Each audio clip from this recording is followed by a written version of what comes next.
eɗen gandi jalagonde anteme noon nde fuɗɗino haalede wonande dialogue foti waɗede en jii député Khaly Mamadou Diallo lundima oɗon dialogue président Birame Dol Abeid lundima oɗon dialogue e hewɓe opposant ji kewɗi lundinoma oɗon dialogue ngam wiide jadan hen o dialogue ko dialogue goto e farce ewo laamu Mauritanie felliti wadde dialogue munen je crois que sans président Birame Diawoul Abeid puisque Birame ha joni jooɗi ko jondirde jooɗi noon nde wonande e hande dialogue o ko juste ko théâtre woni ɗon wona haydara goɗɗum de toute façon dialogue o jibinta haydara. Et concernant les 40 personnes qui vont participer à nder oɗon dialogue e no wayno wiyama parti INSAV ko yimɓe nayo présente to e parti INSAV parti INSAV yimɓe nayo so présentima hen e parti l'opposition on parti biyeteɗo JOUD e wonde on parti biyeteɗo Sawab kamɓe mon fof addata tan ko yimɓe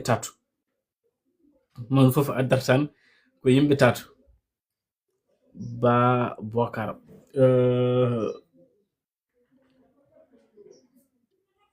Ba Bokar je sais pas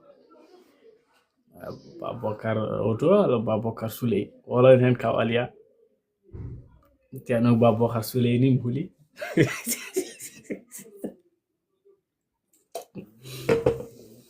yeah donc woni mbimni tan kaw Aliya ne heewi lundiɓe dialogue o wiiɓe dialogue o ko dialogue farce e gueɗe mbaɗ noon eno jogui kadi opposant ji kadi hewɓe kadi yahoɓe kadi en plus kadi pour tawtorede kadi dialogue o e wonande kadi joom parti ji kesi ɗi presque kamɓe fof kadi koɓe yahoɓe dialogue o aussi parti ji kesi ɗi fof koɓe yahoɓe dialogue o sans exception kamɓe fof mbimi koɓe yahoɓe hay oɗon parti biyeteɗo PAREN VE hay kamɓene koɓe yahoɓe oɗon dialogue je sais pas so tawi ɓe keeɓi récépissé mabɓe vraiment mbayrannomi ko affaire o waɗi va et vient ngaji seeɗa mais mi anda to affaire o wattodiri tawi ɓe keeɓi récépissé mabɓe walla keɓani mais ce qui est sûr aɓe tawtore dialogue o par ce que nder information o ɓe mbi hen wonande 10 partis 10 chaises réservées pour les partis non reconnus et gueɗe mbaɗe noon gueɗe jaaduɗe. Assalamu alaikum Grand Aliya. Oui, lama sawa aɗa selli.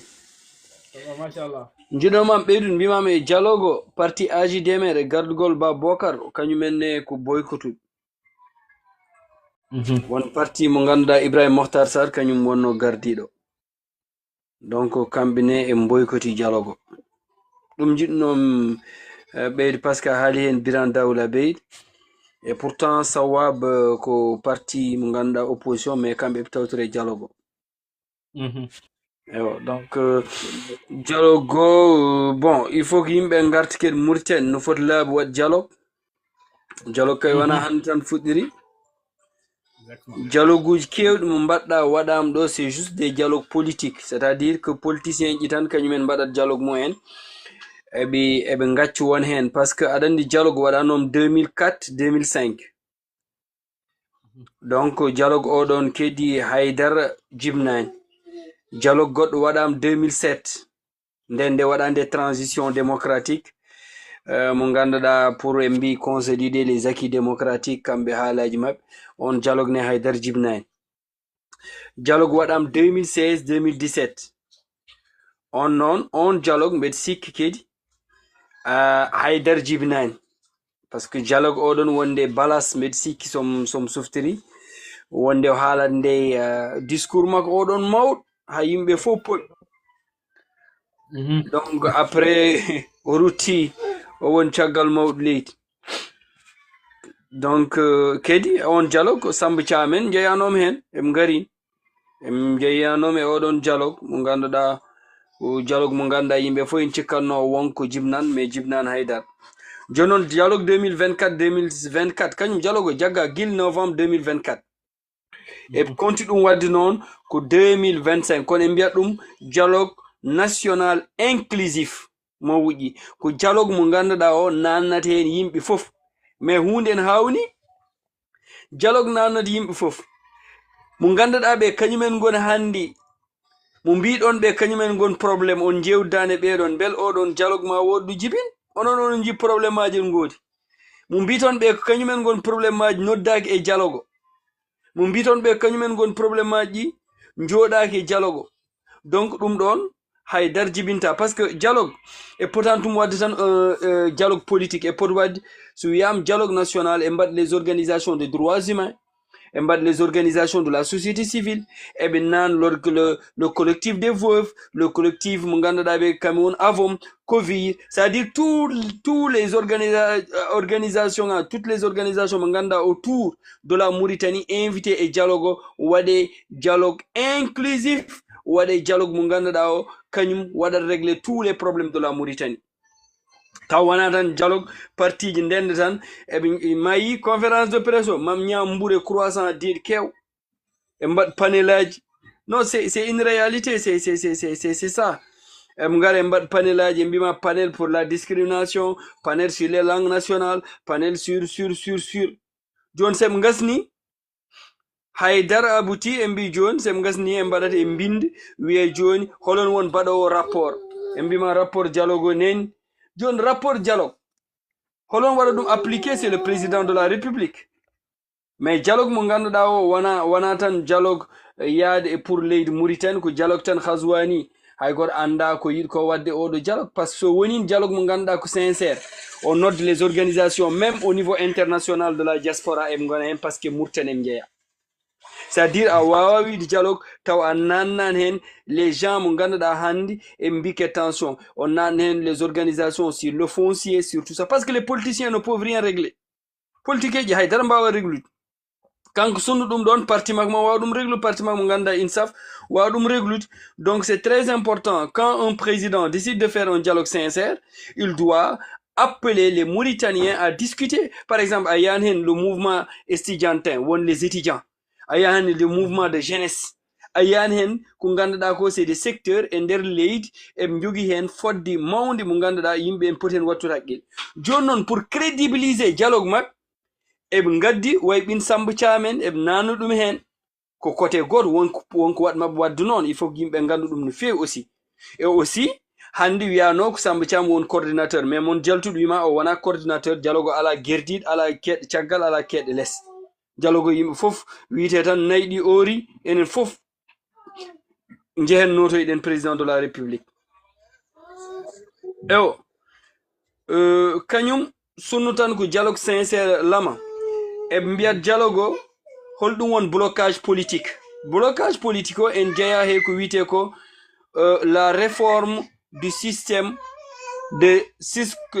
mo ganduɗa o kañum woni le fichier électoral watte parce que fichier électoral o en wat mayɓe gil 1900 ngare dogen ha joni en mbiye voti taw votani wana pour apaiser ko wite ko les tensions politiques en wat ko wite ko les tensions apaiser les tensions communautaires tension communautaire woni hande wonko e danema e gesteteɗe hakkunde hardunuji e haalpularen nem mbaɗata mbawɗum réglude e nder ko ganduɗa ko kañum woni dialogue ko wite ko noon anticipation de la démocratie c'est-à-dire que yimɓe en jogui ko ganduɗa ko démocratie noddat nem mbaɗata mbaw erditade ngam dañde oɗon mo ganduɗa démocratie rendre l'aspiration des jeunes rokkude fartangue sukaɓe mbaw jeeyede e nder instance uji taw wona sukaɓe jeyte tan ko wiite ngare darɗe onon pop walla ngare darɗe sonon ngul walla ngare darɗe taw waɗe véritablement ko sukaɓe mbaw jogade ko wike inspiration parce que hande sa ƴeewi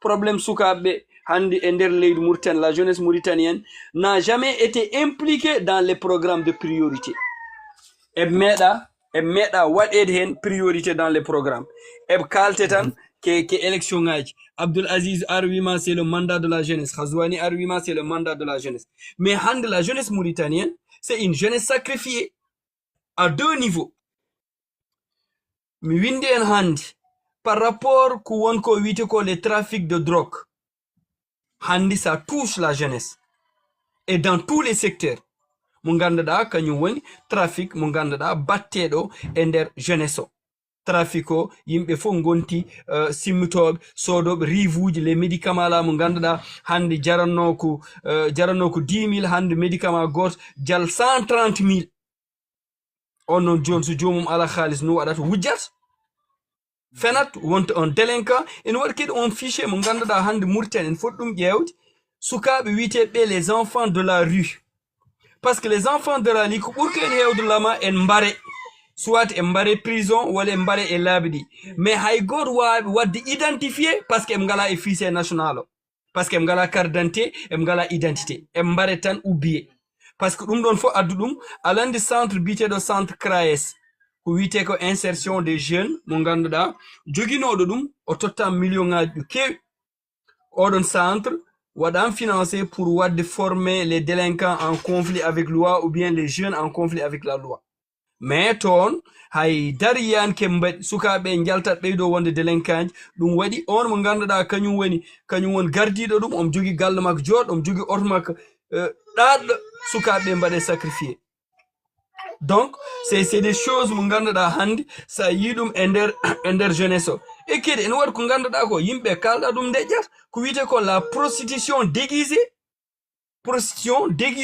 c'est-à-dire hande so tawi leyɗe bayɗin Sénégal mbaɗi légalisé prostitution depuis 1960 heko woni hen hande Mauritanie ko waɗata ko ɓuuri bonde par ce que Mauritanie jogui ko prostitution déguisée hande sukaɓe jogui ko appartement ɗi ko toon e mbaɗat recevoir ala hay dar ko joni resto ji boom joni uddi joni yimɓe ke appartement tan goni en mbaɗa ko beela donc mais ɗum ɗon fof laamu ngu en foti wattude hen haqqille depuis quand Mauritanie watta ko wiite ko le taux de prévalence par rapport au sida o joni em natti boom jogade ko wiite ko chiffre hay goɗɗo anda no fayi hay goɗɗo anda no foti e nder leydi Mauritanie nden kam en waɗno la commission nationale de lutte contre le sida mo ganduɗa mawnuma walla sehilma haaliki hen wonano kanko wonno chargé de communication mais joni ɗum ɗon fof natti wonde donc la jeunesse aujourd'hui est abandonnée et trafic o mais mon waɗoɓe ɗum waɗat ɗum tan que les forces de l'ordre que ce soit la police ou la gendarmerie c'est très simple hande so tawama wiyama interdiction sangara ene naata e nder leydi Mauritanie e sangara hol natirat soit que deux voie maritime wol voie terrestre holɓen jogui mo ganduɗa ɓe kañumen mbaɗat surveillé ko holɓen maɗa kay wona Mamoudou walla Lama kañumen jogui e laabi ɗi holno natirat holno wiite aujourd'hui les Mauritaniens en mbawa wadde consommer alcool holno natirat holno mbiyat Mauritanien hande drogue enen toon ko plaque tournant holno natirat parce que la police mauritanienne c'est une police corrompue mo ganduɗa hande ko wiite ko des pots de vin les pots de vin noon en waɗi yimɓe mo ganduɗa joɓat ko haalisaji par exemple jagglama omo jogui ko wiite ko kilo ɗiɗi walla kilo tati drogue mi wi Lama mbeɗa wawma tottude 100 millions gacca kam yiya joni Lama tottir 100 millions o acce o yaha mais ko tottire ko 100 millions ko bonnat ko e sukaɓe nder leydi Mauritanie 100 millions jarani ɗum mais laamu ngu ƴewta ɗon par ce que hande en jiiɗi wadde ko jeunesse mo ganduɗa tamaw ya wiite haalis en weeli foof en weeli on miijitaka de avenir mo ganduɗa o mo jogui ɗon c'est on droit ko état watte mon haqqille par ce que onon gon jeunesse de demain wiye jeunesse o yiiɗa haydara yo hande sa ƴeewi exemple uji mi rokkuma sa yeehi Dande Maayo hande yimɓe simmade yamba yarde sangara waddi won gueɗe mo ganduɗa wattano ko ɗon en mbaɗe ɗum joni année scolaire jaha e village uji année scolaire nden yewan mais joni année scolaire alle vacances mais yo yimɓe mbatten haqqille no fewi ƴeew ko gonko e dow mum jiya neɗɗo wurton dañ 35 ans woya tan ko finde ñamde yarde attaye sa gasdane mbima boy tuy donc onon timmo avenir nen ya yimɓe daro noon mbi en mbaw change on ne ko laamu ngu kañum waɗat exprès pour artude tan e sujet o pour dire tan ko wonko essentiel e mbaɗan ɗum en avant mais c'est juste des gens qui ont envie de se retrouver eɓe kalde mbi woy probléme aji Mauritanie ko ni ko na donc ɗum ɗon woni ko ganduɗa ko d'emblée jiɗnom ko haalde par rapport à ce dialogue qui est en train te ono kerdiɗo dialogue o namɗe ko holon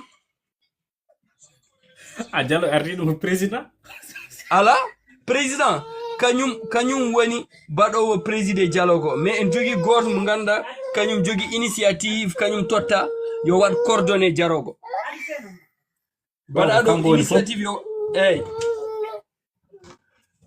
oɗon woni Moussa Fall andata wono gandu Moussa Fall Yeah, ben Moussa Fall na ender Hey, information national. hey, Moussa Fall ala Moussa Fall mbita ko ardino. Moussa Fall ardino ko wite ko aner woni refusé ji gartunoɗi ko kanko totta kanko jeyano ardi ɗum e bamati. Et hande non Moussa Fall c'est pas l'homme idéal parce que Moussa Fall kedi woni ne FNDD par rapport e nde calnine de coup d'état waɗande o wattindi tan ko ruttade caggal e batte min o kaldo e mon mi wadde mak émission nen ɗo ga mbe jogi émission mo baddime mak par rapport e dialogue bitenoɗo en waɗe bom en 2017. Donc jiɗi wi tan dialogue politique depuis les années 2000 wana hande gil 2000 ha joni ma won hande sa ƴeewi 2000 ha 2025 ans hande Mauritanie nene dialogue holim réglul probléme holko saabi noon Mauritanie holi réglul probléme o par ce que probléme aji mo ganduɗa kañum won priorité ɗiɗon probléme aji mbattake e dialogue o mbattake priorité pour avoir une Mauritanie juste et égalitaire. C'est juste des politiciens noddete ka la destinée de la Mauritanie parce que ma won 25 ans handi so tawi Mauritanie ha joni wonke dialogue dialogue o holim wadde aboutir e ko witeno ko mbeɗa sikki ala sincérité e batte keɓe jiiɗi ko wadde ɗum ɗon noon so yimɓe kaali ɗum par exemple comme no mbirimon ni ma won hande les 20 dernières années wona mi wi hande ko 2025 20 dernières années mo ganduɗa mbeɗa haal mi wimon 2004 2005 2007 2017 2018 hay probléme social goto régime aji ɗi réglani ma won 20 ans ewo eɓe kala tan ko démocratie eɓe kala inclusion mais démocratie inclusion wawa wonde so tawi on cefrani ñawande wonde ɗo ay gandu goto o wi souvent c'est dans des fractures historiques que s'élabore le système de pensée dans une tentative de rationalisation du vécu quotidien. Mais ɗum ɗon e nder laamu leydi Mauritanie hande wona hunde mo ganduɗa yimɓe jiiɗum. Donc yimɓe kalot ko wona pour wiide dialogue moƴƴani dialogue en moƴƴi kay eyyi joni sa jogui namdal pose la question. Oui, exactement. Après, concernant oɗon dialogue, ñandene président Biramdol Abeid waɗino sorti goto omo haala hen contre les attaques menaɗi hakkude makko kanko e en wonde député Kadiata Malick Diallo e wonande pour wiide laamu jaɓani dillude hen seeɗa pour uddidde enquête concernant darde hol wonɓe caggal ɗiɗon menace uji et je crois qu'il a même dit wonande campagne c'est lancé par l'état actuel ko kamɓe lancé oɗo campagne aujourd'hui pour les intimider walla gueɗe mbaɗe noon ɓe yinno gartana kam hen seeɗa so tawi aɗa jogui hen hunde eyyi alandi les menaces des hommes politiques le cas de Biran c'est un cas spécifique ko cas spécifique par la Mauritanie parce que Biran en jogui ko wiyete ko une connotation au niveau international o wona tan neɗɗel wuya mi rokkuma un exemple très concret il faut que Mauritanaɓe e mbawa janngude ko wiyete ko la situation géopolitique e nder contexte en 2017 en waɗno un professeur mo ganduɗa kañum ɓuri salade ko wiyete ko les réformes constitutionnelles manam wahlu drapeau haaliso wadde les conseils régionaux supprimer le sénat o wiyete que le professeur Hormatalla kal gonnoɗo université de Nouakchott en andum mais nemba ɗum on l'a tué à bout portant au ummi jama fajir ko fetel itto horde. Il n'y a jamais eu d'enquête. On ne connaît pas les auteurs de l'assassinat. Parce que tout simplement, l'État a une responsabilité par rapport à Dumdon. Mais Biran Kuwiko, wana hando fuɗɗi menacé de, wana hando fuɗɗi diabolisé de, wana handi kedi eɓe jiɗi waɗa tentative pour l'assassiner. Il faut que yimɓe mbatten hakkille no feewi parce que aɗa nande bilan duppinde les livres malikites won le rite malikite ko penseur uji walla miijotoɓe comme no yimɓe mbaɗani alande joni miijo so neɗɗo miijima an oɗo kanel mo joguiɗa o couleur ko holɗum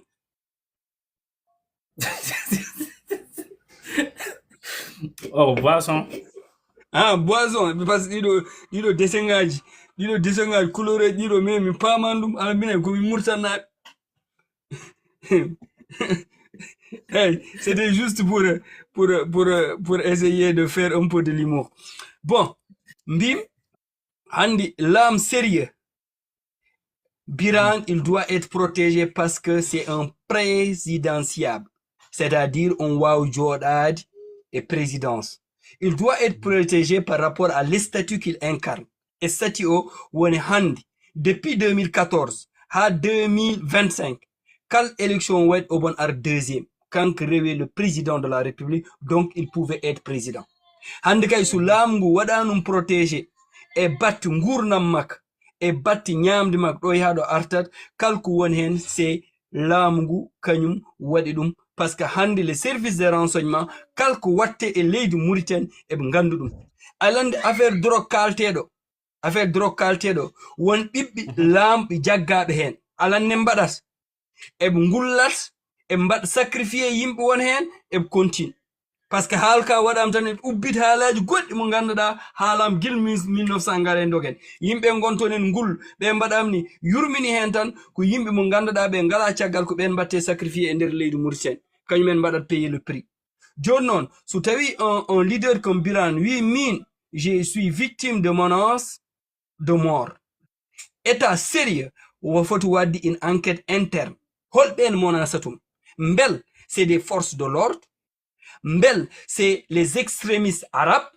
mbel c'est des extrémistes pulaar, mbel c'est des extrémistes négro ɗum fo en wawen wonde mais a wawata ɗum famde so tawi une enquête ouverte waɗaki parce que hande hunde en wawu hewde leydi an mo ganduɗa o ko Allah rokkuma aɗa jogui responsabilité des citoyens mais Biram c'est pas un citoyen comme toi et moi. A famille sur la question de l'esclavage il y a des gens qui avait commencé ça, par exemple, au niveau international, on entendait Boubacar Ould Messoud, mais derrière Boubacar Ould Messoud, il y avait les Fatma Tamba, il y avait le docteur Seydou Kane, il y avait tout ça.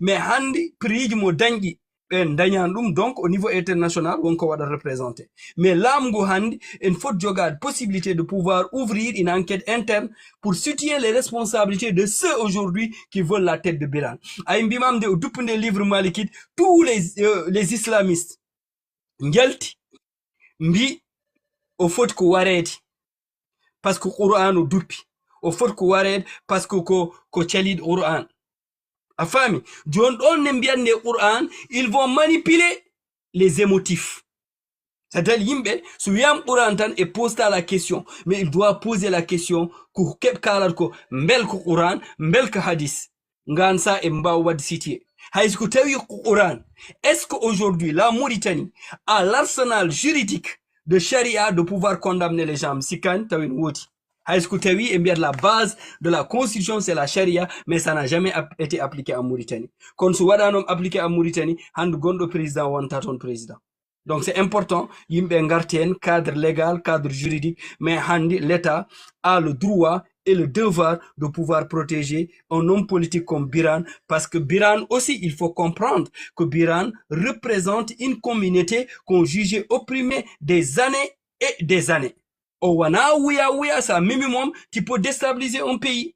Donc c'est très important, hande, wana parce que kambe mbawam jagout, wana parce que mbawam wad kubon, mais ko won ko tiagal ko dum e kulat. Don non wite lam yurmutak, lam yaftak, lam hulas. En tuwa dañji noon oɗon perception mo poɗɗen jogade e nder ko wiidi enen en potani tan wonde yimɓe mo ganduɗa nous sommes émotifs kala ne jiiɗi funtirde yimɓe ko gueɗɗiɗe puntirat mon e puntirat mon ko diinote e meeɗa wadde diin onon neɗɗo funtiri mon diin waɗani diin kay won jaaɓe rewde mum e dow diin tawde ko imam joɗto wi kalmo wondani e Sidou Cheikh Abdallahi ko kefer Sidou Cheikh Abdallahi waɗa coup d'état o artikel o wiman kalmo wondani Aziz kefer onon mbel oɗon biɗo Sidou Cheikh Abdallahi jaggoton walla hande imam goɗɗo ha joni kanko julnata imam ganduɗa sen juul jama wonata ke ƴeew taw présidence nen heɗo saɗa waɗa hudduma ƴewta taw président gasna président wima wallahi hutbo weeli ni ko Allah mbaɗirɗa ɗum walla président bandiraɓe yimɓe ƴewta ɗum ɗon diino wona fijirde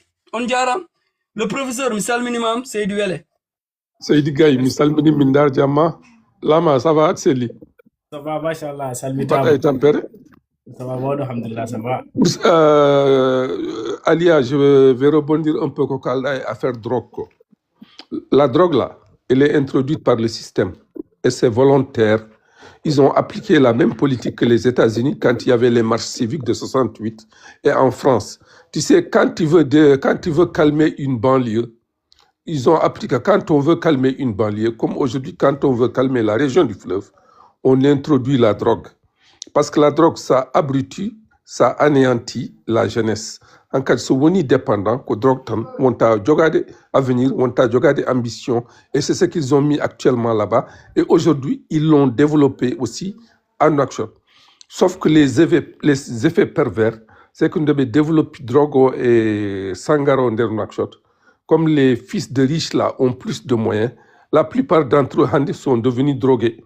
Donc, bonheur ko fudi ruta de mabe, ko dum wadi be puddima wayde fléau kono wana abe ngoyane hebbe be ngoyante ko bibe mabe leji mabe parce que abe ngandi hande les premiers so mbomi ma bibe mabe ndew hen parce que ben ils sont devenus hyper dépendants parce que ça y aussi drogue en hale Nouakchott. On prend toujours des petits, on ne touche jamais aux grosses têtes. Le fils de Haydallah, Ndo Djaganonde, il y avait un avion. Anani, Nden, France doyen, reportage gorge yaltino, une African Connection. Pingita no drogo ko Amérique du Sud. Il y a des îles du Cap-Vert que les narcotrafiquants ont achetées. Avion atterri se donne. Après, avion ya au nord de la Mauritanie, dans la zone militaire qu'on dit interdite là. Bon, polisario en les Touaregs là et trafic drogue fof ko ton yahat ko ton bi heydallo ni jagano après non ara France ko hediko on l'écoule dans le sud ou bien dans les banlieues. C'est une politique très bien organisée par quelqu'un qui a envie de dominer et de se maintenir au système. Maintenant, en parlant de Biram, Biram c'est devenu l'ennemi numéro 1 à abattre. Pour la simple raison que tous les opposants, surtout ceux qui ne sont pas Harati ni Mour, ont rejoint Biram et soutiennent Biram. Ça a dit oui, Hande. Qu'est-ce qu'ils ont fait pour casser Biram? Le Premier ministre, c'est un Harati. Le président de l'INSAF, c'est un Harati. Ils ont créé le manifeste. Je ne sais pas si tu l'as vu, le manifeste des Haratin. Ces gens-là, quand ils sont présentés aux élections, ils n'ont eu aucune voix. Rien du tout. Anani, et Biram a refusé d'adhérer. Et le pire, c'est que Biram, quand il bosse, il ne s'allie qu'à des partis de négros. Il ne s'allie pas à des partis de morts ou à des partis de Harafin. Et tout ça, ça devient gênant parce que ils ont besoin d'asseoir une certaine légitimité. Et pour asseoir la légitimité là, ils ont besoin des Haratin. Ils ont pratiquement acquis tous les Haratin, sauf Biram. Et Biram, le public qu'ils drainent, pour eux, c'est très important parce que c'est un public d'opposants. C'est un public de résistants. Eden Gonido, je te jure, Eden Ndiawi Koyemen, qu'on wana cède. Le simple fait même qu'on parle et que les gens là, ils voient même le nombre de personnes qui passent, le nombre de personnes qui parlent, le nombre de personnes qui résistent. Même ça, ça remue les services de renseignement en Mauritanie. Parce que les services de renseignement, une formation militaire, formation police. Mais la formation police, au Yiditi 8, que les arabisants et les francisants n'ont pas la même formation. Quand peut-être dans la filière francisante, au Hali les 12 matières d'Imbadanodi. Mais filière arabo, au Halan, parce que c'est des mollahs, des gens qui ont étudié le Coran, ngare mbate policiers, il faut même voir le physique là. Hein? Il faut même voir le physique. Ils ont été abrutis avec pour mission de s'opposer pratiquement aux Noirs et de s'opposer aux exclus. Donc, contre Biram et la drogue, c'est totalement manipulé par le système à travers ces services de renseignement. Et maintenant, il faut se poser la question, est-ce que les services de renseignement mauritaniens ne sont pas devenus un pouvoir à part qui fait la pluie et le beau temps? Parce qu'on dit les événements de 89, ça a été totalement guidé par Elioul Mohamed Val et Djibril Abdallah. Djibril Abdallah qui était ministre de l'Intérieur et Elioul Mohamed Val qui était directeur de la Sûreté pendant 20 ans. Et Hande, il est passé comme ça. Anani. Et les gens là ne parlent que de Taya. On oublie Elioul Mohamed Val. comme si il a acquis une certaine virginité. Ces services secrets mauritaniens, ils sont à l'origine de tout ce qui se passe en Mauritanie, l'apartheid et tout. La preuve, le ministre de l'Intérieur, il est là avec eux. C'est un pouvoir à part. On a pratiquement 3 pouvoirs. On a le ministre de l'Intérieur, on a la Défense et on a le président de la République. Le Premier ministre, comme c'est un chiffon qu'on manipule. Merci, tonton Lore. Machallah, c'était vraiment clair et net. Grâce à vous, vas-y avant d'aborder la question d'autre. alam belen heedi min kay joni professeur so ari sa gasni tan mi heɗot mi haal voilà a haalat kay min mi janggay ma ñan faadu ya professeur an woni professeur hoftinimɓe Yeah, ok, donc no weteni ɓiɗiɗi hanki kadi on kaali hen seeɗa haala oɗon séquestration jeu de poker ene wonde de crime organisé e gueɗe mbaɗe noon ɓiɗino seeɗa gartana hami oɗon dossier pour hokkude min hen kabaruji jahoji hendi exactement. eyyi alandi murtannaɓe en jogui ko wiyete ko l'hypocrisie woni naafigagal e batti keɓe kollirat ko dow taw wona ɗum woni nder en waɗi un vaste réseau mo ganduɗa réseau o c'est au niveau de la gendarmerie, c'est au niveau de la police. So non gandi jeu biteɗo sheppeko ko jeu mo ganduɗa o eɓen mbaɗɗum eɓe jogui différents appartements ji e nder leydi Mauritanie. Kamɓe noon e puɗɗirto ko wiyete ko kala ko ganduɗa o jeu en rokkuma ɗum kamɓe joni em gaddat ko wiyete ko des cartes triquées kalantimon ko a wawa ɗon gagnade mais won systéme men mbaɗirat an tu es toujours perdant. Joni noon seɓe ngari kamɓe sheppiko o wiyete joni grand Ibrahim Wele an aɗa jogui galle ma o ko 10 millions jarat. So wi gallo ko 10 millions jarat kamɓe eɓe noddat ko on notaire o seɓe jiita on e mbita que c'est un emprunt alande emprunt kam watta e notaire e mbiyatma ko luɓal eɓe luɓimam aɗa luɓo gallo c'est à dire que aɗa luɓo gallo comme hypothèque. Mais dans le notariat en waɗi des engagements mo ganduɗa ko ɗum en bindat toon taw an en wayni ka client e nder gallo won joni so temps o yalti tan poɗɗa ko yaltude. Joni noon em garema e lama em nodduma e appartement ji mabɓe ɗi foof enen hen en waɗi médecin ji en waɗi foof ngara natira ɗon par exemple 100 millions.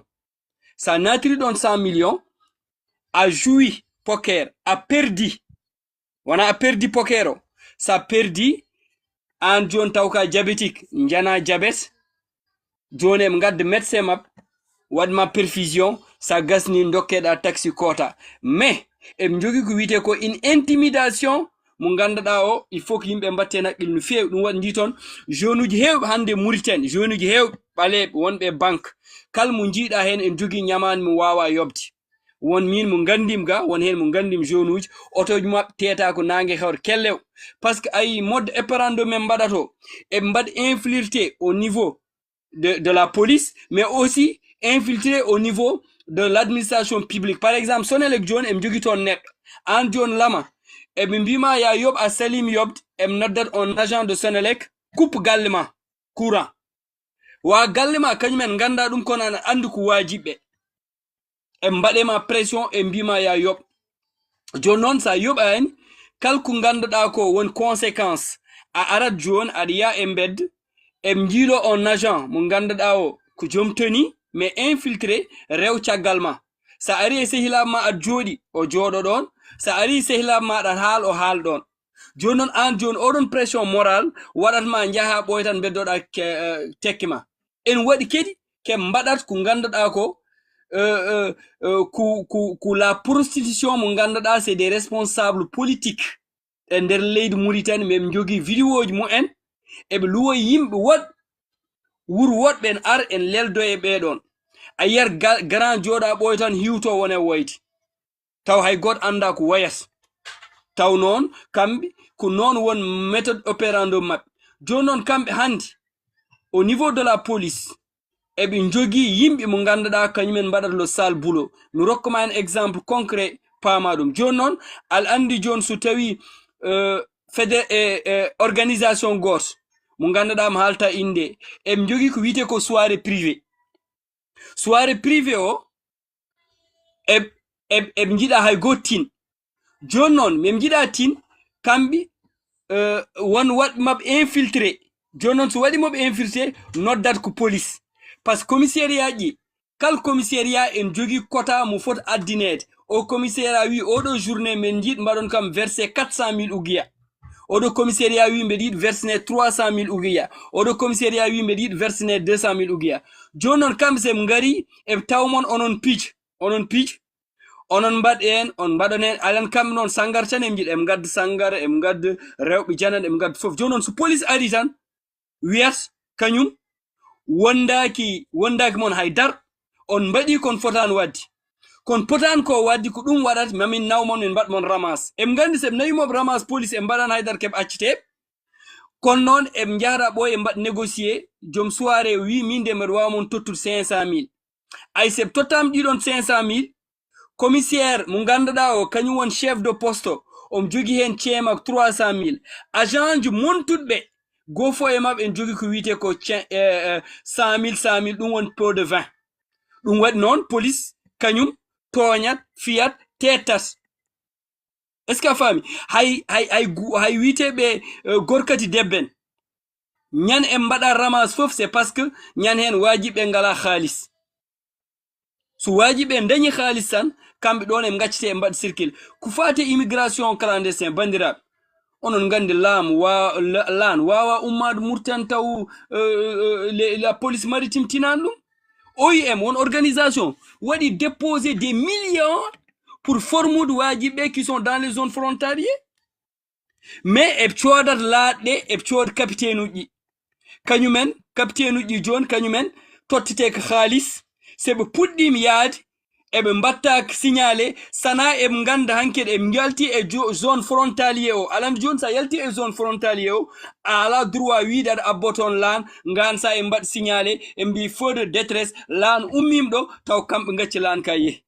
ɗum waɗi sukaɓe hewɓe hande en maaye laaɗɗe taw kamɓe eɓe dañi hen haalis. donc ɗum ɗon noon c'est un réseau mawɗo mo ganduɗa wallahi hande Mauritanie no wayni bonde Nouakchott no wayni bonde. en waɗi yimɓe ndeysan hande jomen galleji en mbawa ruttade galleji mumen ils sont humiliés. won hen en mbartoga e laabi ɗi kono hay goto anda ko waru par ce que neɗɗo em jahat em gittima e jawdi mo ganduɗa hande wonan yahawɓe jaam il connaît cela mais yimɓe hay goto haalta hen hay goto wiita hen mais kulta jangga sa haali hen aɗa wawi jooɗa tan balfetel ummo e hoorema wi pam ɗum kulta hen. e kulta e banggue goɗɗo ko fotɓe wadde liggey mumen pour dénonce uji ɓen mbatta dénoncé par ce que ay kamɓe ils sont complices. min mi yi hen mi wiita goɗɗo ay nde e mbaɗande min yehi reportage au niveau de la police nde garim nde al andi nde mbitende première carte de séjour kal sénégalais gonɗo toon a yoɓi 30.000 ouguiya. 30.000 ouguiya. ƴeewa ma won plus de 200 personnes joɓa 30.000 ouguiya gonɗon guil 4 heures du matin ha 6 heures kihir taw tottata carte. joni nde garimde tan chef de centre o ari. chef de centre wi ayide minen toppoto sénégal uji minen mbaɗni ƴettim micro mbim sénégal kalde ko gurton ko mais tellement que la police Mauritanie en jogi pression eɓe cuusa haaldi ko ganduɗa ko ɗum eɓe guurat. e kedi seɓe kaali keɓe guurat ko e mbite que ils sont des cibles an jammo eɓe jaggatma eɓe taccinma te famille ma foof taw nenɗo. ɗum waɗi noon les organisations de droit de l'homme wayɓin maître Fatmata Mbaye en mbaɗi hen des plaidoyer kaali hen mbaɗi ɗum dénoncé par rapport nde mbaɗirat ni. donc noon le jeu de hasard handi en jooɗi e nder leydi Mauritanie. la prostitution déguisée handi ko nder leydi Mauritanie e ko wiyete ko drogue ko ɗum ɗon addat ko wiyete ko c'est des jeux de hasard mo ganduɗa hande en jooɗi a yiyat neɗɗo jooɗo tan yaltin 200.000 liquide mbiye oɗo de joni ko milliardaire walla ko millionnaire taw noon ko neɗɗo wara walla ko neɗɗo emilia walla ko jawdi janande yimɓe teti handi yimɓe ɗum ɗon ko oɗon côté mo ganduɗa handi kadi koto bon ɗum waɗi sukaɓe rewɓe men mo ganduɗa yalteɓe won gueɗe kañumen handi réseau men jogui o c' est à dire an lama a sohlani kam noddude pour won hen jaggam ɗo pour proxénétisme comme no Mauritanie mbiyata ni ka macro a jogui réseau mawɗo réseau o noon joni pourquoi e mbawa ɗum wadde démantelé ko rewɓe jokto réseau o a joɗaɗa ɓoy tan neldeɗa photo mbiyaɗa oɗo photo de ko ni oɗo ko ni joni noon an a neldam photo an haajima ala hen photo mo neldaɗo jomum ma ar ha yotto so ari ha yottim mbaɗa bankili halis o envoyé ɗa ɗum o wima o heeɓi bankili o cukalel ngel naatu wondema donc c'est à dire ko handi ɗum ɗo il faut que les gens comprennent et aussi en waɗ banque goɗɗo mo ganduɗa ko mbimam ko rivuji neɓe jayirat ɗum c'est très important yimɓe mbatta hen par ce que handi ko réseau mawɗo mo ganduɗa ke mbiyat ko trafic des médicaments alan joni so wiyama trafic des médicaments eɓe pot duppude médicament ɗi alandi nen mbaɗat eɓe gaddat des journalistes corrompus eɓe ƴetta 3 walla 4 oɗo 4 kayit eɓe duppu ɗum mais en andi ko wiyete ko par exemple min mbeɗa andu ɗum ko wiyete ko des images serrées c'est à dire image uji 4 gonɗi ɗon mi waɗ ɗum multiplier ha wayni tan ko oɗoji kewɗi gonɗo taw noon ko 4 sa ƴeewi ɗum dans le visuel mais so waɗam présenté au niveau de l'écran comme no yimɓe mbiyata min mbaɗat ɗum pompe e image uji yimɓe cikku drogue o fof ko ɗon duppa taw noon e pooti drogue o e nanni ɗum e marché o donc c'est à dire que oɗon modde éparandum eɓe mbaɗ ɗum donc ɗum ɗon won ko ganduɗa hewɓe enen ɗo en gandu ɗum e ɗum ɗon ça été toujours te aussi réseau pourquoi haɓni ko réseau mo ganduɗa ko yimɓe mo ganduɗa sa yi ɗumen hande a respecte ɗumen par ce que ɓornoto costume cravate wol won hen mbaɗat ko affaire imamuji taw noon kañum gen bammum waɗoɓe ko boñ kono kamɓe huntani eɓe ɓurdi men kamɓe affaire halis em gondaki hen Allah de halis tan janggo en mbi Allah kañum yafto on jaram. Salam alaikum. Alia, franchement, tu as abordé 4 thèmes très pertinents. Pour la prostitution, Foudi Wande organisé à partir du coup d'État du 10 juillet 1978.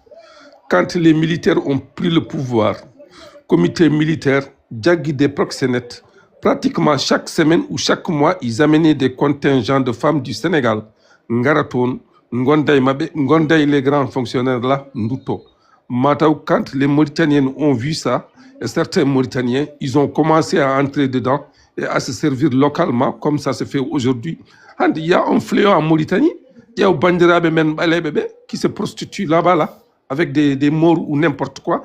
T'as pas vu tous les films X qu'on a sortis de filles noires qui se prostituent là? Elles font la concurrence à ces Sénégalaises là. Anani. Or, ça c'est le plus gros problème. Et cette prostitution, c'est une prostitution organisée par des gens de l'État qui sont au sommet. C'est pas organisé par des petites personnes. Et ça, oui, à Djagahengor, ça renta ay policier. So oui, en Djagahengor, ça renta tchadele djanode et mumdo, tinata. Deuxièmement, c'est les clandestins. Quand il y a eu l'Union européenne finançait chaque année la Mauritanie pour empêcher les clandestins de passer en Europe.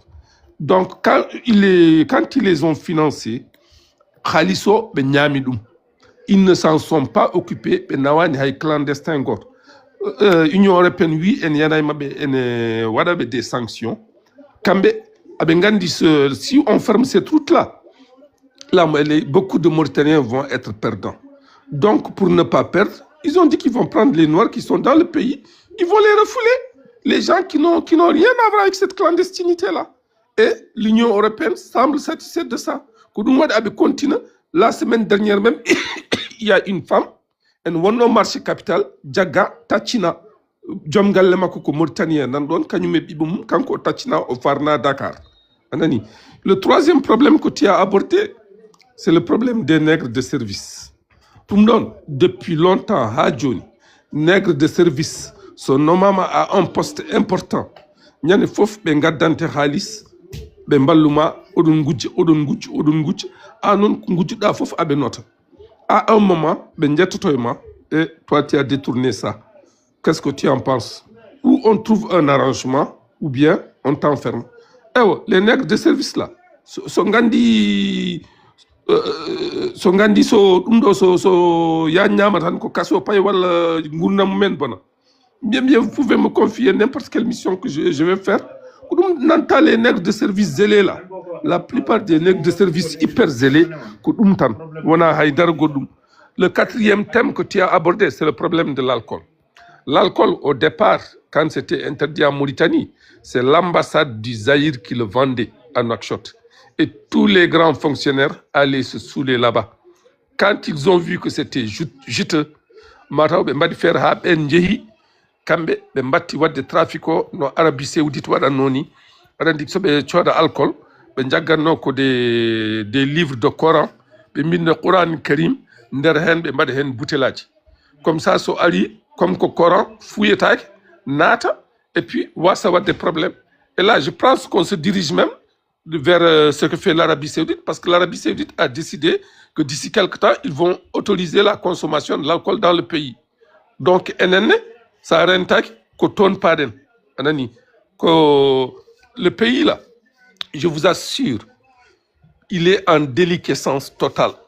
Il est en déliquescence et c'est une déliquescence organisée et programmée par des gens qui sont à la tête du pouvoir.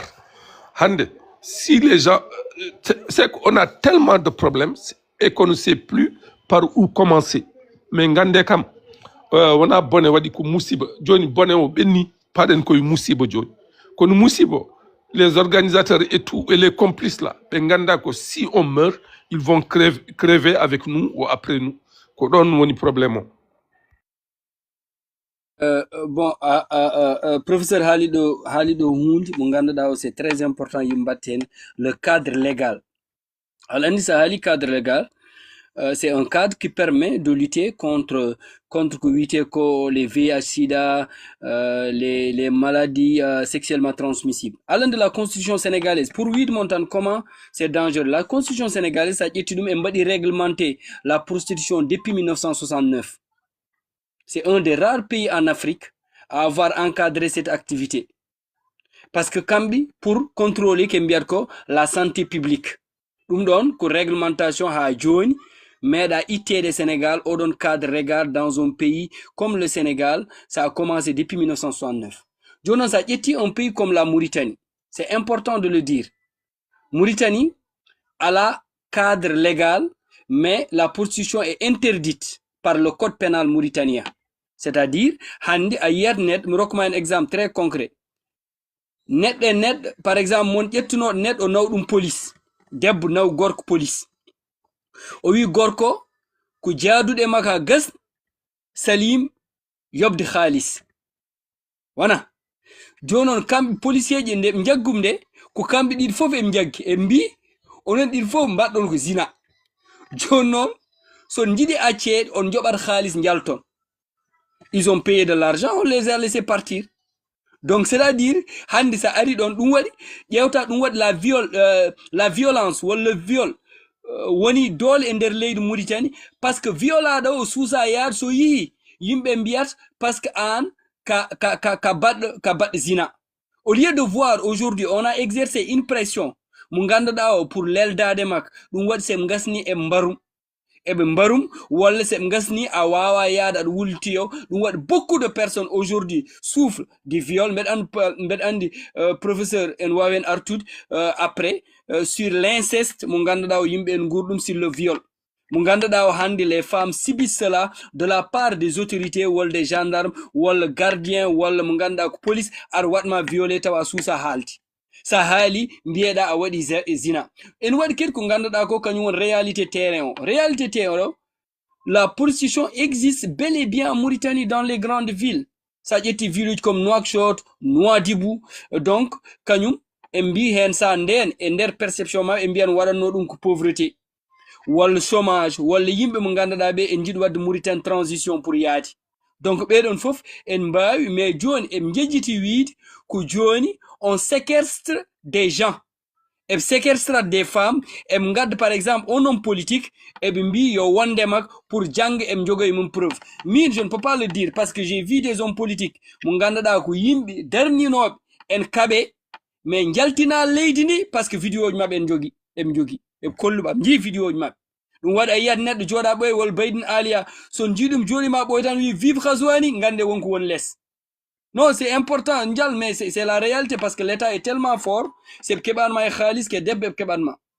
Jonon, pays comme nos grands Wini, professeur Wini, c'est vrai, que pourquoi ils ont jogad que pays comme le Sénégal, Mali, Nigeria. Non, des fois, ils sont victimes de prostitution parce qu'ils m'yat mourten, et m'yit rewdu don pour yadi tiagal leydi. Jon non, alan pourquoi dum don hulbini ala données officielles mu ganduɗa yimɓe en mbawa wadde évaluation par rapport e phénomène o ala ɗum ɗon noon ko hunde hulɓiniɗe e batti leydi mo ganduɗa o a tuura andat vraiment ici parce que aɗa wawa arde galle mbiya ɗum mais a wawa wadde prouvé ko ɗum ɗon. Donc ke mbaɗat tan handi so tawi neɗɗo o wawi waɗe ɗum ko droit de travail au niveau international, mais handi l'absence de cette reconnaissance fait que on est toujours en danger comme nous mbimamni te handi les hommes politiques ko ɓurko en hewti ils ont ces casseroles là joni noon no yimɓe poti wadde alande gandirta affaire o en hulɓini lama min mi wita goɗɗo min ye tawa conférence de presse mo ganduɗa le directeur adjoint des systèmes de Nations Unies kañum waɗɗum présidé alande ke mbiyata leydi Mauritanie et mbiyat nous saluons la tolérance de la Mauritanie par rapport aux homosexuels, par rapport aussi à cette facilité de pouvoir avoir que les condoms ou la prostitution. Condomaji ou le capote pour dire le mot yimbe pamdum parce que distribution kewd men mbaɗanno hen alando Sénégal en waɗno organisation biteɗo ASVEF mo ganduɗa hande Mimi Touré gonnoɗo premier ministre kañum jogino ɗum. En ce temps, il venait dans les écoles, dans les lycées pour le distribuer, parce que la sexualité en Mauritanie est frivole, parce que handa yet sukaɓe en jogi 13 ans, 14 ans taw hanki taw puɗɗima. Te ko ɓurko en hewde yimɓe fof en gandi c'est des hommes de tenue walla des politiciens kañum en jahade sukaɓe. Donc ɗum ɗon fof c'est regarder vraiment comment la Mauritanie tourne comme no wine en déliquescence, et aussi les gens regardent sans rien faire, on ne réagit pas. On ne réagit pas. Et aussi, on a une presse, mon gars, c'est une presse acquise pour la cause de l'État. Parce que si des journalistes sont devenus des journalistes alimentaires, qui va sortir que les articles? Holon windat, holon halat, hand sun wanan les réseaux sociaux. Il faut yaltan. Parce que c'est des enquêtes sérieuses et aussi en djogi yim mon ganda, c'est des patriotes ou sur la pression, ils donnent des informations. Parce que mon gonnod, un homme célèbre, mon ganda, que odon réseau woni min ko sehilam mo ganduɗa won ke police judiciaire kanko wi kam ils sont sur une personne mo ganduɗa e mbiyatum ko proxénétisme alan ko wan mak jagge parce que comme no grand o wini o jaggira tan parce que ɓinguel colonel kañum tawa en simmo yamba en won dereg en lili dow deb o jagga et pourtant wana kanko waɗ ɗum. Donc oui, les journalistes ils ont été toujours surveillés. Parce que c'est des états policiers. Min bimam fiché am ummi que 2015, je suis fiché parce que Mbediano a eu une conférence de presse au niveau de Dakar sur le dos de Biran Diagandé en 2015. Mais ça ne t'empêche pas de faire ton travail. Alain Dijon dans la presse Munganda au niveau international. Et notre réseau gauche, Nyanden Miyin le directeur là, ça doit être enquête. Les enquêteurs, c'est des millions. Les enquêtes d'investigation. Par exemple, c'est pas pour rien que Mediapart won number one. Hawaw yaltind des choses mo ganduɗa de yimɓe meeɗa ɗum innude ko won ko Sarkozy, Betancourt, affaire Libye o. Alan ɗum ɗon fof c'est des enquêtes. Mais Mahmoud en enquête aji mumen salaire mumen timman hay 50 000. Holno mbaɗirata enquête? Dañta ko mbatta ɗum ko dépense mbiyaɗa waɗoy enquête. Hol jata. Donc c'est-à-dire qu'il faut que des fois kembiyat ko journaliste d'investigation ala e leydi Mauritanie. Ça, je vous le dis. Parce que pour faire de l'investigation, tu as besoin des années. Tu as besoin des pistes du Munganda di, ça totam dum, tu protèges ton famille. Handi en wadi une nouvelle direction Munganda au niveau de la presse. En lama adan wad enquête. mais e ƴetti ko wiyete ko héritage ma wonɓe totti so tawi a waram walla a waɗama séquestré neɗɗo goɗɗo continue enquête ma. Donc ɗum ɗon kadi c'est des choses mo ganduɗa so wawi yettade nder leydi Mauritanie. Hande journaliste Mauritanie ɓuuri wawde abbita tan que le président yeehi visite, président haali to, président haali to. Si les questions sensibles, ils peuvent pas en parler. Parce que tout simplement en waɗi organe goto mo ganduɗa kanko o woƴƴaki discours extrémiste, discours raciste o waɗa tan so président memam tan tawat kanko yalti. Donc ɗum ɗon woni le travail de la part. Mi wimon nde président nde bindimde mbim que le président on doit pas le toucher parce que il est intouchable. Won journaliste wolof bindinoɗo biɗo Mariam Mintou Takbir ho juumi ha o riwa oɗon article min yaltin ɗum nden taw ɓeɗen murte. Jaram Kala Dumdo, affaire Mauritanie. Moi, je vais vous dire 3 anecdotes. Dans les années 80, j'ai un promotionnaire, yo Allah Yurmo Moyafom, et nous Djagana Youssouf, inspecteur des impôts. Ottawa, ko Tchagal hôpital der Otomako, Omowara. On n'a jamais eu de suite. On ne sait pas ce qui s'est passé. Il y a un ministre officiel, un ministre, au Nigérian got au Adoui, au Adi Umdon, on a eu un Tchagal hôpital Kadi. Il voulait avoir des rapports. C'était un homme. Ça a fait un scandale. Il n'a pas été relevé de ses fonctions. Il n'y a eu aucune sanction. Un 3e ministre, Betako Genale Nouakchott en Ubite Genale Yanande Nedogor, pour étudier je ne sais pas quoi. Ça n'a pas fait de bruit. Maintenant, quand il faut parler de la Mauritanie, l'État mauritanien ne veut pas reconnaître qu'il y a le phénomène de déliquescence, le phénomène de prostitution, le phénomène de drogue en Mauritanie. Au début, dans les années 70-90, il y avait des lieux de prostitution précis en action. C'était la Médina 3 et c'était le marché du Kzar.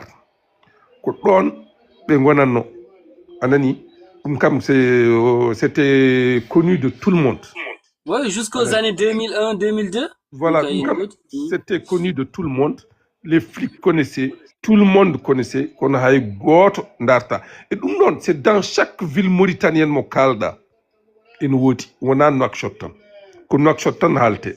Mais Attar in Wodi, Zouerat Efderik in Wodi, Birmogren in Wonno, Nouadibou Tcharka Wonno, Zouerat en partout. Anani. Mais l'État mauritanien n'a jamais voulu reconnaître ce phénomène de déliquescence sociale. Et à partir du moment où tu ne peux pas connaître un phénomène de déliquescence sociale, tu ne peux pas sortir un texte réglementaire qui interdit, qui limite ou qui organise ça. Pas ça, oui, non. Tu te remets en cause. Anani. En tout cas, personnellement, j'ai pas vu un ouléma ou un texte réglementaire ou législatif qui parle de ces choses-là en Mauritanie. Et à John, ils savent que ça existe. Ils savent que c'est banalisé. Et même c'est plus grave. Et puis un autre problème qui se passe dans ce pays d'hypocrite, c'est quoi? Si vraiment on a envie de faire les choses bien, eh bien, on applique la charia. Pourquoi on ne veut pas appliquer la charia en Mauritanie? Moi, je vais vous dire pourquoi. En 1980, ils ont appliqué la charia. Ils ont tué un Hartani qui était malade, qui s'appelait Matala. Mais le 3e o ko chapato khaymi kibir wari neddo on en fonno exécuté. Nde fonno exécuté nde be ƴetti 48 heures aɓe janga Qur'an aɓe kala fof sa yaafima ko aljanna paɗa en moƴƴi yaafade neɗɗo en moƴƴi so neɗɗo wari jurmona ɗum gandon kon bandiraɓe kon leñol gotol tout. Mais mo wari o mo wari bamum o on yehi ha prison fellimu wi soɓe mbaranimo kanko ko waratamo fellimu gagnimo. Après ils ont été obligés de l'exécuter et ñande o exécutande ko ñande hen sharia haadi Mauritanie. Pour vous dire anani à chaque fois, quand ils prennent des mesures nde ɓe taƴatno juuɗe nde ko juuɗe fulɓe étranger ji tan ɓe taƴi. À chaque fois que ɓe mbaɗi ɗum so fuɗɗima même de safalɓe tan ɓe blocat. Parce que hande la prostitution c'est un phénomène, moi je peux même dire, peut-être que certains vont me dire que je suis raciste ou n'importe quoi, c'est un phénomène culturel normal chez les Maures. Et ce phénomène, il se traduit par ce qu'on appelle le sérieux, mariage 1 heure, mariage 2 heures. Ndessa debbo mbaɗa ko mbaɗanoɗa ɗon et ɗon on certi. Ɗum ɗon c'est une prostitution. Mais pourtant en Mauritanie qu'est-ce qu'on dit? Qu'au Syrie, hein? Qu'au Syrie, Attar, quand j'étais là-bas, je te jure, quand il y avait la guerre du Sahara, il y avait le groupement numéro 1 qui était commandé par le colonel Vouyaoul Mayof. Guerre. Ils ont commencé au mois de décembre jusqu'au mois de juin. Groupement au Fof Hebi Congé, ils avaient conquis le Rio de Oro, il fallait rentrer pour se reposer. Odon Djamma, Mimam, ils étaient plus de 1000 hommes, Bengari Attar. Odon Djamma, ça, comment tu appelles ça? Comment tu appelles ça? Il faut oser donner des noms clairs à ce qui se passe. La prostitution, on ne peut pas la condamner en Mauritanie parce que culturellement, ça se fait d'une manière détournée. Et parce que s'ils voulaient légiférer, ils allaient d'abord légiférer en matière de mariage et de divorce. Mais ils ne veulent pas le faire parce qu'ils ne debbo toña fof so yehi gorko en wawi yaade waɗa ko wela lebta debbo waɗa ɗum hunde fof hay goto halta anani et c'est permis hein?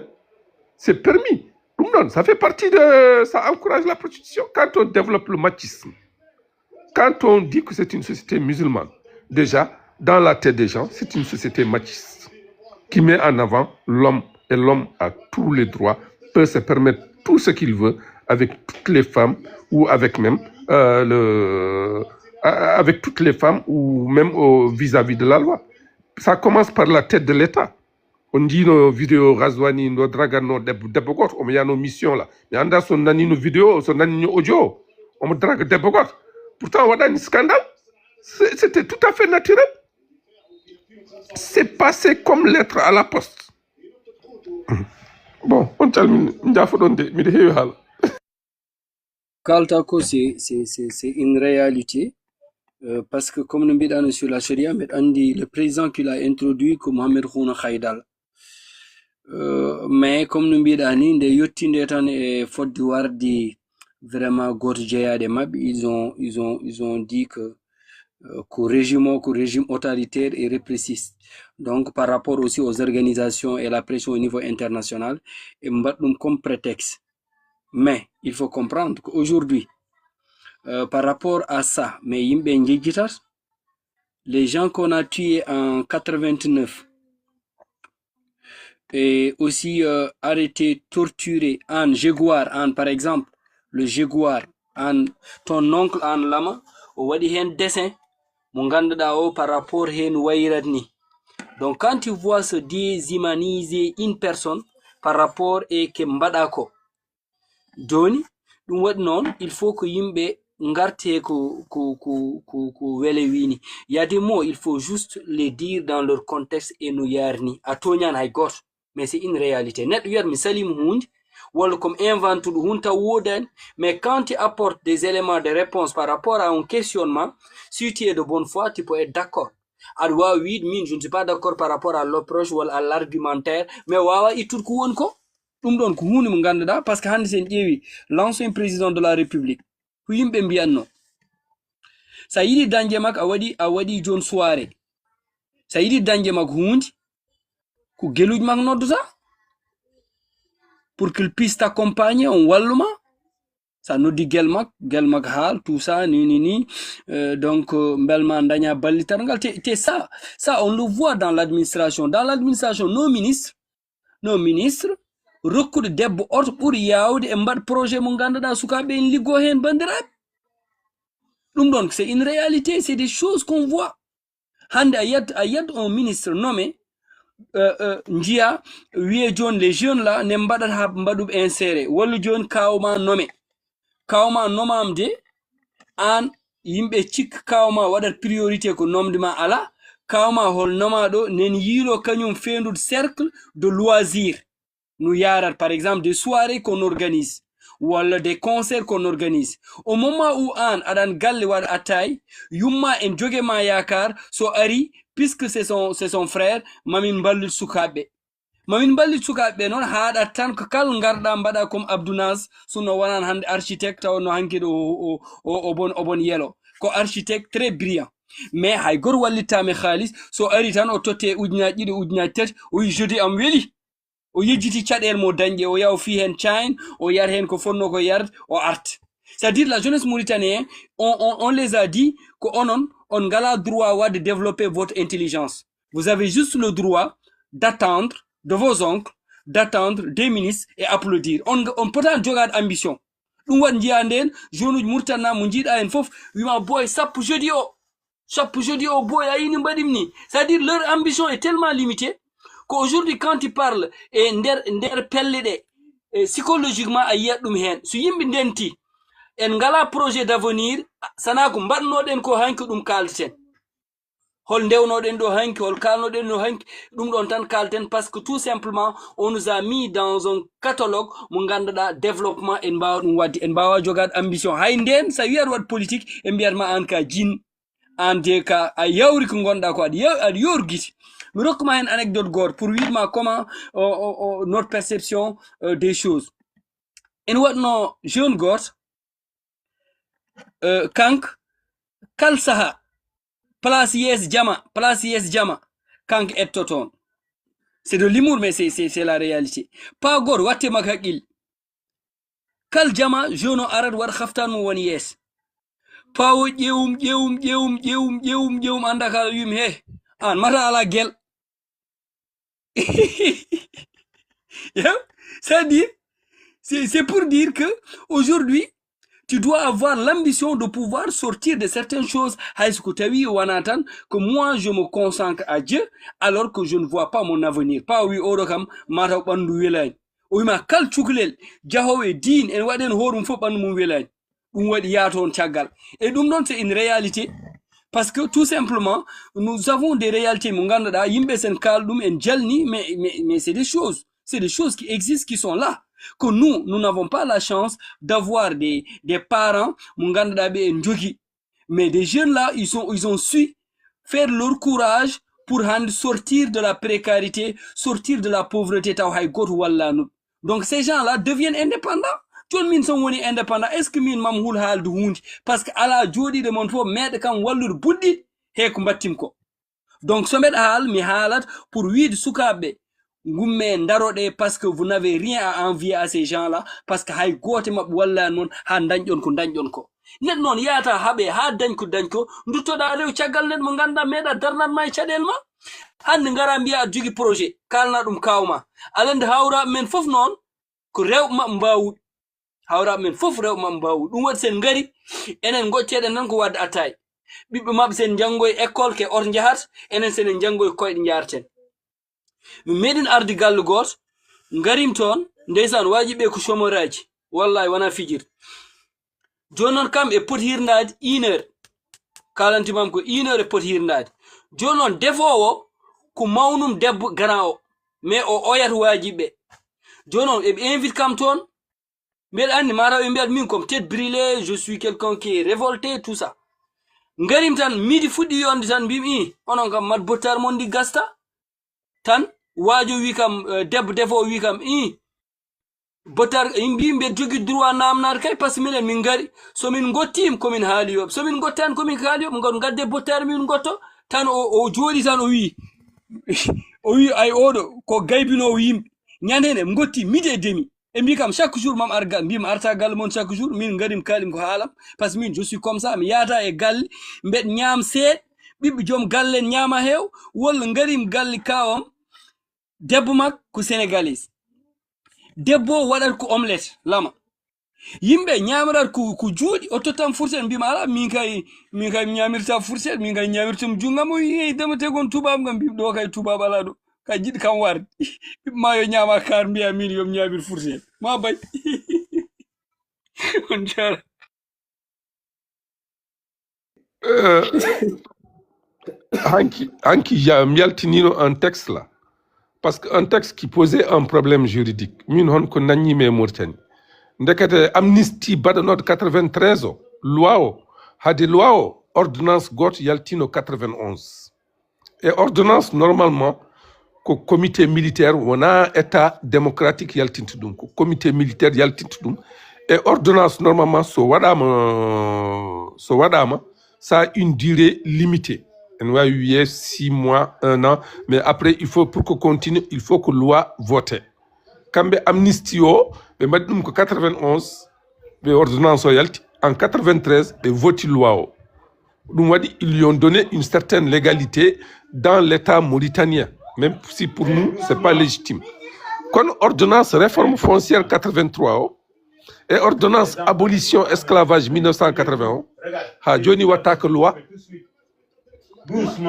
ha joni watta ko loi firti joni ko ɓe goni noon ko aɓe mbaɗa ko ɓe beela anani ɗum noon j'ai posé la question à des juristes mais ha joni hay goto jabaki hen parce que je pense que si on doit attaquer l'état mauritanien on peut les attaquer en ce sens-là qu'ils font voter des lois et qu'ils font appliquer des lois qui n'ont aucune valeur juridique.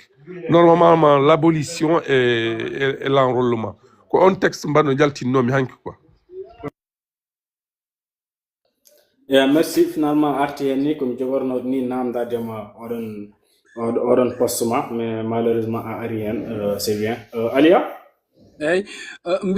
Par rapport au concept juridique, Alandi une loi est interprétée dans tout tawi wona clair. Ɗum waɗi interprétation waɗ mais wele en andi que par rapport à même au nom mo ganduɗa rokkam passif humanitaire.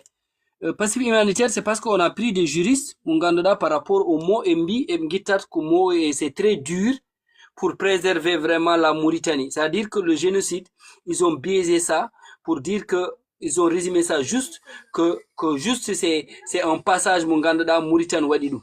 Donc comme no wini par exemple ça ƴetti la loi ça ƴetti un arrêté ça ƴetti un circulaire chaque terme tan en jogui juridiquement ko foti waddi dans le temps et dans l'espace. Mais nous aussi on a ce problème, c'est-à-dire aujourd'hui la méconnaissance de la loi en Mauritanie.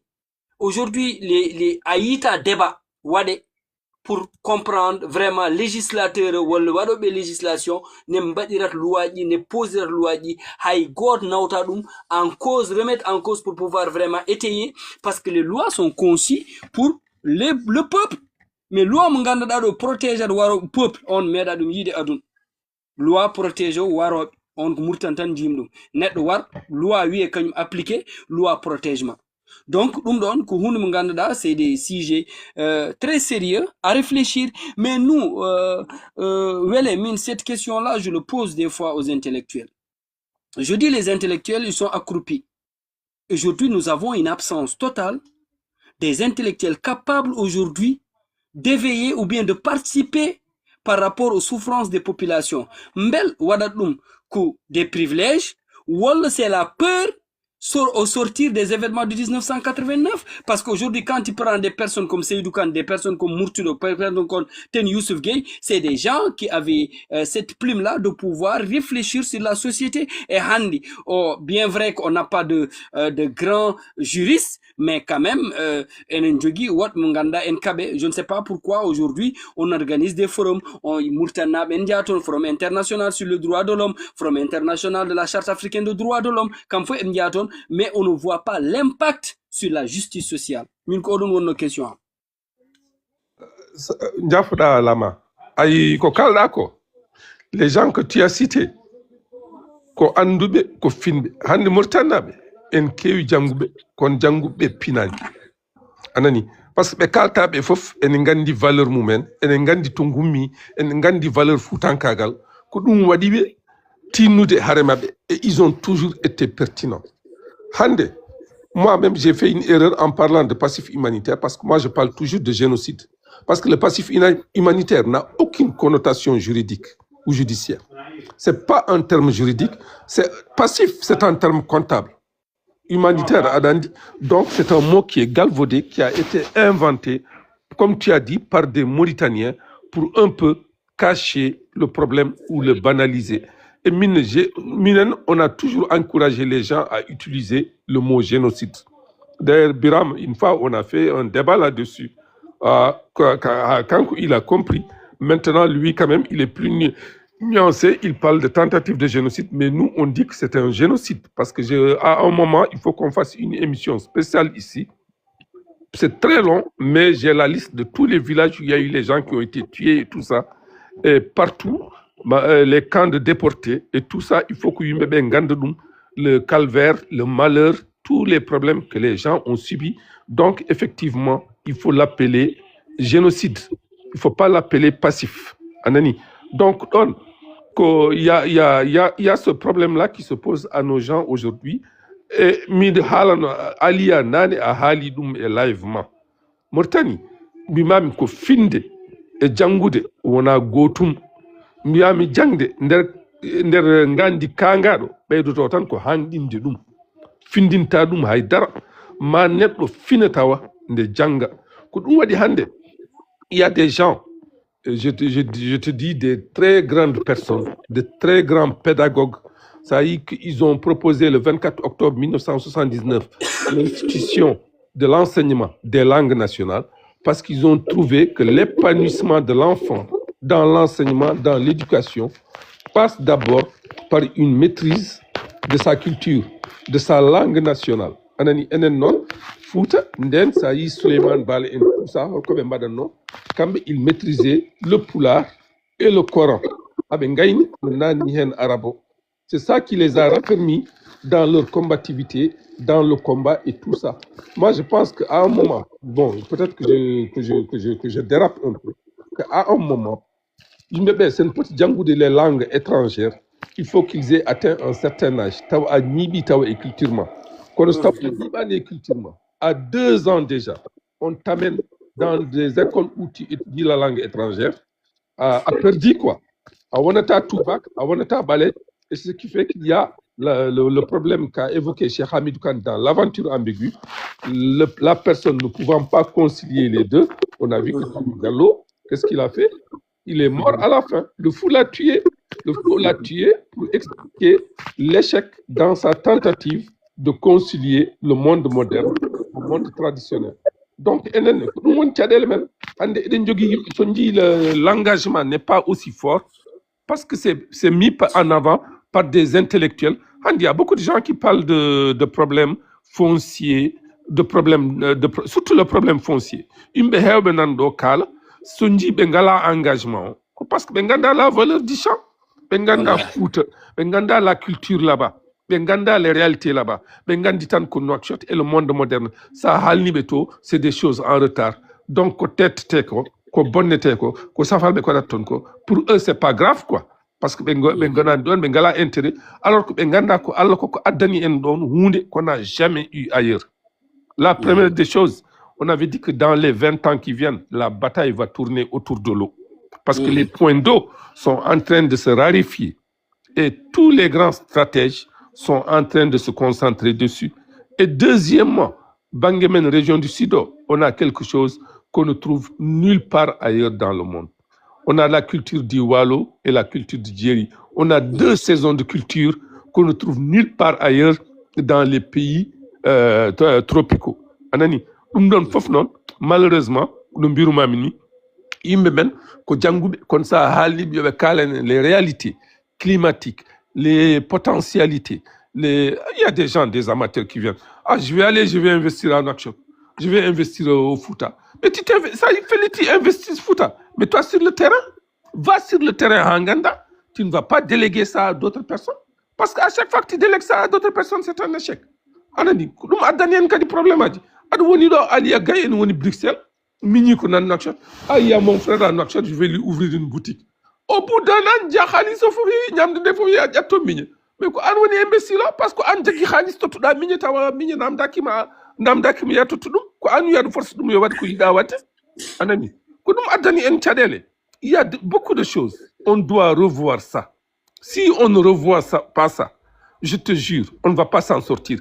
Et tant que les gens ne connaissent pas la valeur de la terre, la valeur des champs, et tant qu'ils ne comprennent pas que la richesse c'est là-bas, la richesse, c'est pas le fait de... Si les gens aujourd'hui se sont exilés, c'est pas par choix, c'est par obligation.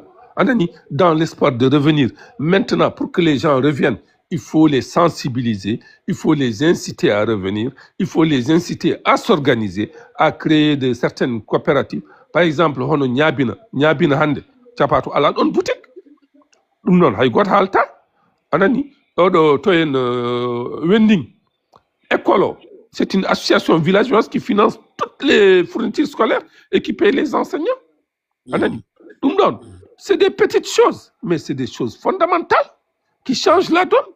Et Hande, on a combien d'associations villageoises en Europe qui s'occupent de leur village? Mais malheureusement, comme les Topito ont des projets qui vont, l'argent va être détourné. Ou bien les Topito vide, nautu de maïbe, c'est bien, mais hadma Topito de maïbe, Topito wurbe yo njaltu e chadel ngoni de so njalti parce que kambe be nganda ko sa wurni neddo a walli dum ha bamtima, ça va t'augmenter en richesse et en valeur ajoutée parce que le seul fait qu'il ne dépende plus de toi te permet de t'enrichir parce que dokano dam ko ma waddi dum e banque goddo mada économie. Donc enen ha joni eden janga mais pinan en pinani pinangal tant que en galadum Seydou Kanen Murtudo en Ten Youssouf en les 19, tout ça c'est des gens finnobés. C'est des gens finnobés parce qu'ils ont préféré sacrifier leur carrière pour s'occuper des réalités sociales, politiques, économiques. Ce qu'on n'a pas aujourd'hui chez les gens là. Hande nedu fof so ari wiata ko min so mi naati hen mi bon moto mi perde postam yimbe wonbe biam oto naati hen de tu perds ton temps et fof anani. Mais dans la vie, il faut qu'il y ait des gens qui se sacrifient. C'est une belle, c'est une méta. Quand on vit dans un oure et mette, un oure et jote, un oure et basal, subak fof ben dokat matan koknam da mis mamburu. Django andata hon gourda. Comme disent les Chinois, il faut qu'on apprenne à pêcher au lieu d'apprendre à chaque jour à commander du poisson. Mbeɗa andi oɗo wona dernier intervention lama mo ganduɗa en goniɗo guilnana joni avec le professeur mais jiɗimi artude tan ko wino ko par ce que yimɓe hen sa a haalat ko kalta ko vraiment c'est tellement important que yimɓe des fois ils ne prêtent pas attention par ce que mbiɗa ko par exemple ko wiyete ko le passif humanitaire haɗam artude e champ o e ko mbiɗa ko en wima les conséquences handi pinal ngal so ngal ala e mbima ko pinal kañum deɗ gandal parce que gandal kam ko ganduɗa ko sa noddam ko ɗum tan kalta mais pinal c'est pour toute une vie non bim la différence entre l'instruction et l'éducation c'est important. John non alan le passif humanitaire c'est vrai que le professeur a raison à la terme juridique mo ganduɗa au sens strict wiye ko ɗum ɗo juridiquement mais c'est plutôt une expression politico-sociale liée aux déportations et tout ça. Par exemple handi jiya neɗɗo taccineɗa mbiya comme réfugié ala toi tu as été déporté. Alors, ça, oui, déportation, moi, beaucoup pèse plus que quand tu dis que tu es un réfugié. Donc, c'est important, moi, aussi, parce que, exemple, ça y est, terme juridique au niveau international, on parle de génocide, on parle de crimes contre l'humanité, on parle de nettoyage ethnique, on parle de crimes de guerre, on parle de l'extermination, on parle de persécution, on parle de massacre, on parle de l'impunité, on parle de torture. C'est des termes juridiques monganda au niveau international. Ça c'est dit dans la zone Europe. En Kali min yin Maroc Forum Social Mondial Karim mbim les événements imbi kambe mganda kon événement mganda et permanent. Ça y passif humanitaire et permanent mganda. Mais ça oui génocide, le mot va toucher automatiquement. On va penser Rwanda. Le génocide. Mais enen odo mot c'est Kali passif humanitaire que murtan tan gandudum. Haydo et Sénégal ça y passif humanitaire mganda même si ils connaissent le dossier. Jonon comme nous bidani alan la culture handi avec kumbida ko la rareté de l'eau handi pour prévoir l'avenir des enfants, l'avenir de la Mauritanie par rapport handi ayna benen ngullu bi ngala ndiyam. Mais il y a un phénomène munganda handi ari sur l'accaparement des terres et les agrobusiness. Handi Mauritanie wadam test par rapport à la culture de la pastèque. Maroc handi culture pastèque. Haïsku itak fof, il y a des zones à Wataton culture pastèque parce que mbi pastèque culture munganda ça consomme beaucoup d'eau. Kanyum diama hier wadar consommer. Et comme ils ont peur des sécheresses répétées, ils interdisent cette culture là munganda dao avenir mabɓe jang eɓe ganda ɗum fayi et impact production mo ganduɗa eɓe kaali ɗum hen des enjeux 2020 2023 rendement o c'est très réduit et ko ganduɗa ko won culture hay so tawi kamɓe gonno les premiers exploitateurs de pastèque au niveau de l'Europe hande eɓe guitti ɗum parce que ils ont des gens aujourd'hui qui pensent à l'avenir du pays parce qu'on dit diriger un pays c'est prévoir l'avenir mais la Mauritanie kañum dirigeant mumen kañum ko présentant ngurat ɗum waɗi les enjeux aujourd'hui par rapport au futur yimɓe miijotako ɗum boom yimɓe joni saɗa wi futur miito janggo ka maayo ɓe mbiyat futur o ko maayo tan e mbaɗ ɗum mais e miijago wadduɗo hunde mo ganduɗa si aujourd'hui les gens gartuɗo ma mbaw naftirade hen hande Mauritanie les agrobusiness e mbaɗat culture pastèque dans la zone du sud mo ganduɗa ndiyam enen toon Tradza Gorgol Guidimaha mais conséquence uji yimɓe gandi sur exploitation de l'eau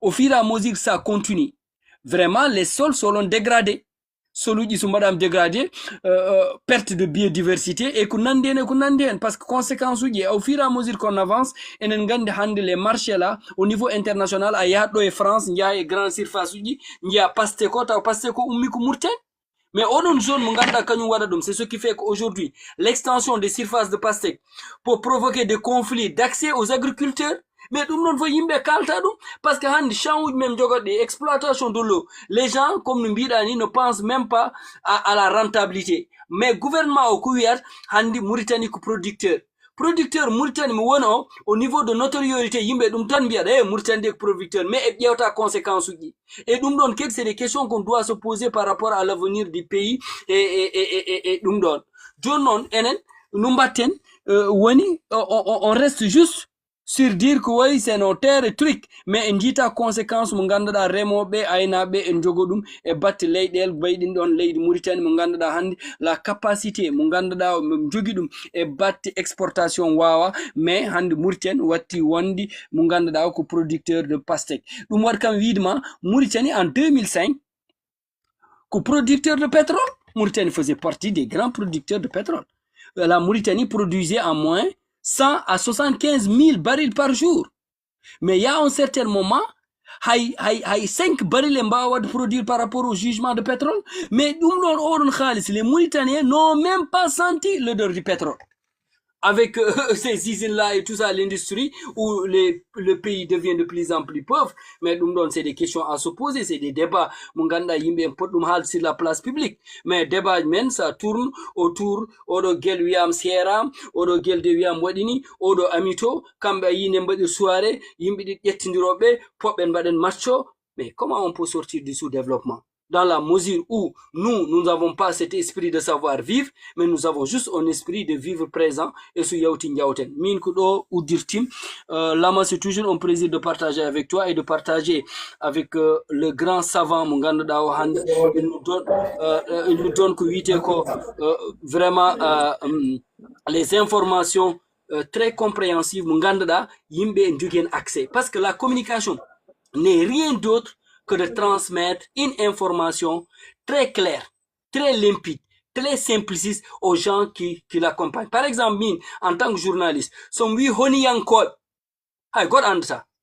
Donc information men watando hadat won jangube pular no fiew en gandudum. Mais so wi mintile bol solde c'est cette question que je dois utiliser. Dum wad neddo goto wi kamen kale pular mbim kal jiddu pural ya dudal jangoy. Nous on est là pour transmettre une information. On jaram. Merci. Alia, salminima ane lama manja fodade on te bloque tan manja foda vraiment. Ay hande enen c'est den poti habede Mauritanie sur le plan économique. Moi je dis toujours qu'il y a deux choses seulement qu'on doit demander et ces deux choses-là elles ne touchent personne. Qu'il y ait un libre investissement et une libre entreprise, des lois claires sur le libre investissement et la libre entreprise. Belad foyo waton entreprise économique, belad foyo waton investissement économique. Abe ngadi dum don be ngopata en jamais mbadi dum parce que sen mbadi dum je te jure waylot et ya wat waylade nekay. Kadi hande nos terres au sud, ils sont en train de les détruire no bideni, ils sont en train de mettre en place là-bas des cultures qu'on ne connaît pas. Enen eden jogino ton guede nde mbadano den dum de alano ulcère, alano tension, alano diabète anani e alano holdum goddum ko holdum ko ñamannoɗen fof ala no kari dentaire aussi anani enen joguinɗen ko piice men joguinɗen ko gaweje men et toute la région ko région du fleuve o wurnuno ɗum les récoltes là le Saint-Louis nde français ji jagganno toon ni en ƴetta ene jaha toon et pendant la guerre ɓe ƴettanno ko les cultures là-bas ɓe gadda ɗum en France pour compléter la nourriture anani donc ɗum ɗon fof eɗen gandi ɗum ɗon fof malheureusement état sénégalais et état mauritanien en gandi ɗum anani kono état mauritanien hande oɗo aliya hon ko haali o wi o ɓe balla tan ko les agrobusiness kono ɓe ballani les petites personnes par ce que enen kamɓe ɓe gonani ɗo aɓe ndema de ɓe gondaka remde essentiel o ko enen heten ndem oton guur ko yen maayi kono leyɗele ɗe kamɓe je vous assure son goppitiɓe hen haydara ɓe mbatta hen parce qu'ils n'ont pas la mentalité de la culture. Et ils ont développé ça malheureusement chez nos jeunes aujourd'hui qui n'ont pas la mentalité de culture. Anani. Et donc, tant qu'on y je vous assure qu'on ne va pas s'en sortir. Parce qu'on est en train de perdre tous nos repères. Et notre repère là-bas, c'est la terre. C'est la terre qui est la base de tout. Si on la perd, on va tout perdre. Merci Lama. Merci, merci Grand Wele, merci à notre frère Alia aussi. Pour les demandes, je suis vraiment désolé, j'ai pris de batterie. Et sans oublier encore, je suis dans un autre live une fois encore. Donc vraiment désolé pour les demandes et je vous dirai prochainement, Inch'Allah, Gongol, peut-être vous aurez l'occasion de poser vos questions sur Taïko. Ko Aliya wala so tawi ko prof Wele inchallah. En tout cas c'était un plaisir, merci, je vous remercie tous et je vous dis passez une super bonne nuit et Grand Wele, merci beaucoup.